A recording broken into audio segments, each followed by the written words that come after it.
രാജ,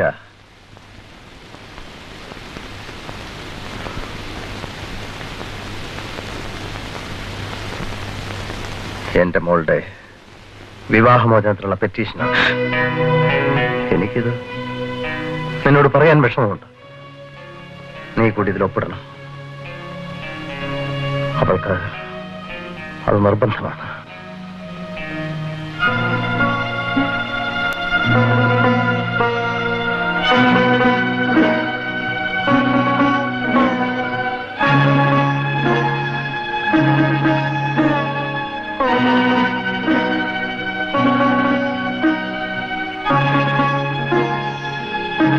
അവളിത് പറഞ്ഞോ? അതുകൊണ്ടാണ് ഞാനിങ്ങോട്ട് വന്നത്.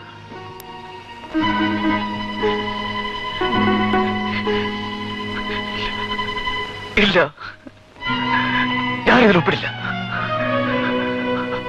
അവൾ എന്റെ എല്ലാമാണ്.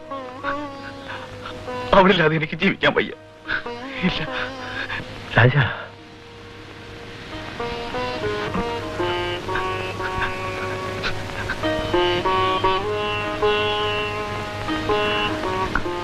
എന്താ അച്ഛാ? അവൻ വിവാഹമോചനം ഇഷ്ടപ്പെടുന്നില്ല. അവനത് ചെയ്യില്ല. ഞാൻ ആദ്യം ഈ ബന്ധം എതിർത്തവനാണ്.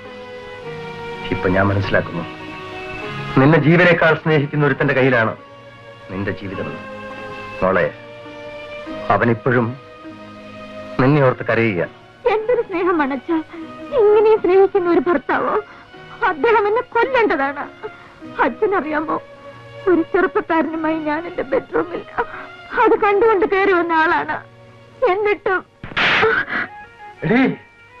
ഒരു വീടെന്ന് പറഞ്ഞാൽ വെള്ളമരിച്ച ചുവരുകളല്ല, ഭർത്താവിനും കുഞ്ഞിനും വേണ്ടി ജീവിക്കുന്ന ഒരു സ്ത്രീയുടെ നല്ല മനസ്സാണ്. സ്ത്രീയുടെ ജീവിതം എന്ന് പറയുന്നത് ഭർത്താവിന്റെ അന്തസ്സാണ്. നീ നിന്റെ കിടപ്പറയിലേക്ക് അന്യം വിറ്റത് അതാണ്. ആരും ക്ഷമിക്കാത്തൊരു തെറ്റാണ് ഞാൻ ചെയ്തത്. പിന്നെയും നിന്റെ പാപം ബാക്കിയായിരിക്കും. ഇതൊരു വീടാണ്. ഇനി നിനക്ക് ഇവിടെ സ്ഥാനമില്ല. ഇറങ്ങി പുറത്ത്.